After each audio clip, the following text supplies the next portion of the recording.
السلام علیکم ورحمۃ اللہ وبرکاتہ۔ الحمد للہ الواحد الاحد والفرد الصمد الذي لم يلد ولم يولد ولم يكن له كفوا احد، والصلاة والسلام على سيد الأنبياء والمرسلين وعلى آله وصحبه أجمعين، أما بعد، قال الله تبارك وتعالى: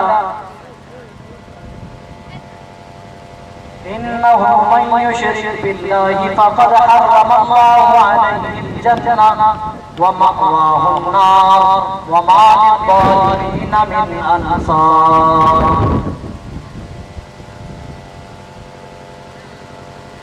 کرے غیر غربت،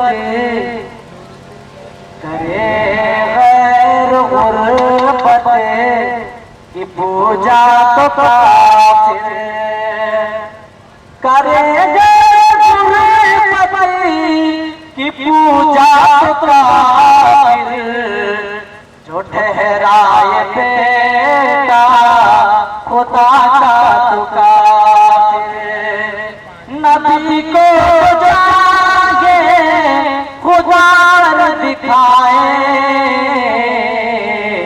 اماموں کا رتبہ نبی سے بڑھائے۔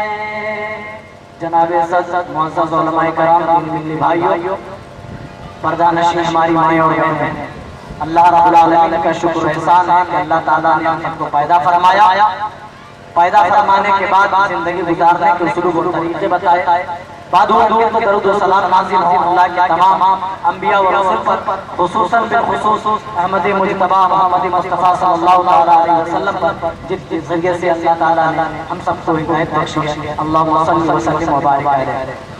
آج کے اس مختصر وقت میں جس موضوع کے تحت کچھ باتیں رکھنا چاہتا ہوں وہ شرک کی قباحتیں ہیں۔ رب العالمین سے دعا گو کہ بارے اللہ میری ٹوٹی پھوٹی زبان سے جو باتیں نکلی پہلے مجھے اس پر عمل کرنے کی توفیق عنایت فرما، اس کے بعد تمام سامعین کو عمل کرنے کی توفیق عنایت فرما، آمین تقبل یا رب العالمین۔ شرک کی قباحت سمجھنے کے لیے سب سے پہلے توحید سمجھنا ہوگا۔ یہی وہ دعوت ہے جسے لے کر تمام انبیاء آئے۔ آپ قرآن پڑھیے، آپ کو پورا معلوم ہوگا، تمام نبیوں کی یہی دعوت رہی۔ توحید کہتے ہیں اللہ تعالیٰ کو اس کی ربوبیت میں، اس کی الوہیت میں اور اسماء و صفات میں ایک جاننا، ایک ماننا، کسی کو ساجی و شریک نہ بنانے کا نام توحید ہے۔ اگر اس میں کسی بھی قسم ذرہ برابر بھی آپ ملاوٹ کر دیتے تو یہی چیز شرک کہلاتی ہے، جو اللہ کو بالکل ناپسند ہے۔ شرک اتنا بڑا گھناؤنا جرم ہے، قرآن پڑھیے، انہ من یشرک باللہ فقد حرم اللہ علیہ الجنہ۔ اللہ تعالیٰ فرماتا ہے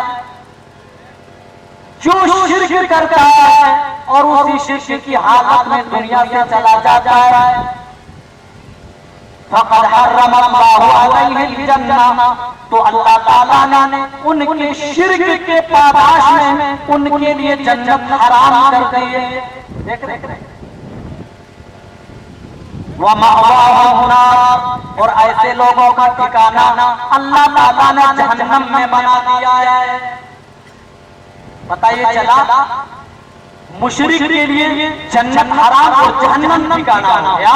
وَمَأْوَاهُ النَّارُ وَمَا لِلظَّالِمِينَ مِنْ أَنصَارٍ، اور ایسے ظالموں کا اس دن کوئی انصار و مددگار نہ ہوگا، کوئی انصار، کوئی مددگار نہیں۔ إِنَّ اللَّهَ لَا يَغْفِرُ أَن يُشْرَكَ بِهِ وَيَغْفِرُ مَا دُونَ ذَلِكَ لِمَن يَشَاءُ۔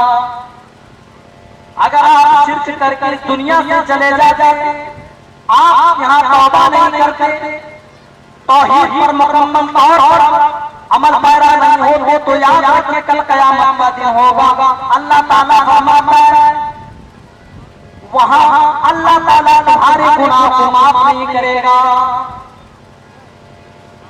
اللہ تعالیٰ اس کے علاوہ چاہے دوسرے گناہ کو معاف کر دے، لیکن شرک ہم سے سرزد ہو جائے اور ایسی حالت میں ہم جا کر کے اللہ سے ملیں تو اللہ تعالیٰ معافی بھی دینے والا ہے. حدیث قدسی میں جب کہ اللہ تعالیٰ کا اعلان عام ہے یا ابن آدم لو بلغت ذنوبك عنان السماء، اے ابن آدم اگر تمہارے گناہ آسمان کی لو کو چھو جائے، بقراب الارض خطایا، یا تو پوری زمین بھر کے گناہ لے کر میرے پاس آ جاؤ، ثم لقیتنی، پھر قیامت کے دن تم مجھ سے اس حال میں ملو، لا تشرک بی شیئا، کہ تو نے میری توحید میں ذرہ برابر بھی شریک نہیں کیا. اللہ فرماتا ہے شرک نہ کرنے کی برکت سے میں تمہاری گناہوں کو معاف کر دوں گا. جب اللہ فرما رہا ہے میں اس سے بھی زیادہ مغفرت لے کر میں تیرے پاس آؤں گا.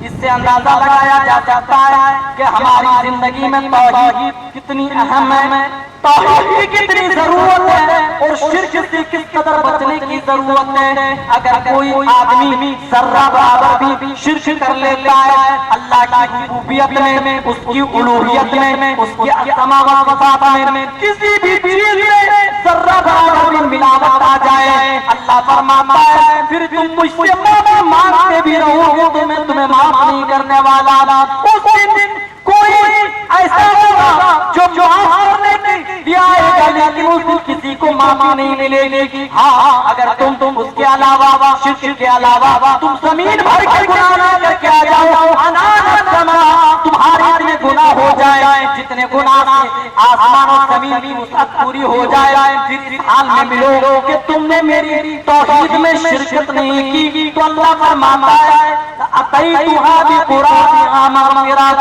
میں اس سے بھی زیادہ مغفرت لے کر میں تیرے پاس آؤں گا اور اے ابن آدم میں تیرے گناہوں کو میں معاف کر دوں گا، میں تمہیں درگزر کر دوں گا. ذرا اندازہ لگائیے شرک کتنا بڑا گناہ جرم ہے. کل قیامت کا دن ہوگا، اس دن وہاں پر شرک کی معافی نہیں ملے گی. اللہ فرماتا ہے اس کے علاوہ دوسرے گناہ تم بہت زیادہ گناہوں کو باہر کے لیے لے کے آؤ، مجھ سے رو، میرے سامنے رو، گڑ گڑاؤ، معافی مانگو، میں تمہیں معاف کر دوں گا. اچھا 8واں پارہ پڑھیں. اللہ تعالیٰ نے صفحے کی شروعات دل کا حجتنا، حفاظ لوگ جانتے ہیں، اس کے جشن نیچے اللہ نے 18 نبیوں کا ذکر کیا. 1 2 3 نہیں، پورے 18 نبیوں کا ذکر کیا. اس کے بعد فرمایا وَلَوْ أَشْرَكُوا، اے میرے بندو اگر یہ سارے کے سارے انبیاء کا شرک کر لیتے، میری توحید میں ذرہ برابر بھی ملاوٹ کر دیتے. تمام نبیوں کو یہ کہتے ہیں، ان کی امتوں کو یہ تعلیم دی جا رہی ہے. اگر یہ بڑے بڑے انبیاء، جلیل القدر انبیاء، ان سے بھی شرک سرزد ہو جائے، اللہ فرماتا ہے وَلَوْ أَشْرَكُوا لَحَبِطَ عَنْهُمْ مَا كَانُوا يَعْمَلُونَ.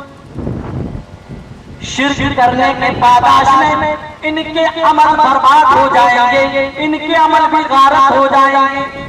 اور قرآن پڑھیے اللہ تعالیٰ کا نبی اکرم صلی اللہ علیہ وسلم کو مخاطب کر کے ارشاد فرماتا ہے لئن اشرکت، اے نبی یہ تو 18 وہ نبی ہیں جن کو ہم نے کے زمانے میں مبعوث کیا، ہم نے آپ کو پوری دنیا کے لیے رحمت بنایا، تمام نبیوں کا سردار بنایا اور آپ کو قیامت کے دن شفاعت کبریٰ حاصل ہوگی. اس کے باوجود بھی لئن اشرکت، ذرہ برابر بھی آپ بالفرض محال شرک سرزد ہو جائے، اللہ فرماتا ہے لَيَحْبَطَنَّ عَمَلُكَ، اے میرے پیارے حبیب شرک کرنے کی وجہ سے شرک کے پاداش میں آپ کا بھی عمل برباد ہو جائے گا. وَلَتَكُونَنَّ مِنَ الْخَاسِرِينَ، اور اسی شرک کرنے کی وجہ سے آپ خسارہ اٹھانے والوں میں سے ہو جائیں گے. آپ کا شمار بھی کل قیامت کے دن گھاٹا اٹھانے والوں میں سے ہوگا. اب بات سمجھ میں آئی کہ یہ کتنا بڑا جرم ہے، کتنا بڑا گناہ ہے؟ ہاں ایسے ہی نہیں، عبادت کی جتنی بھی قسمیں ہیں ان تمام قسموں میں کسی کو شریک نہیں کرنا ہے، اللہ کو ماننا ہے کہ اسی نے آسمان بنایا، زمین بنائی، سورج چاند ستارے اور جو صفات ہیں اس کو ویسے ہی مان لینا ہے جیسے اللہ اور رسول نے بیان کیا، اس میں کسی بھی قسم کی کوئی تمثیل یا تحریف نہیں ہونی چاہیے، یہی شرک کہلاتا ہے۔ چلیے اور آگے بڑھتے ہیں۔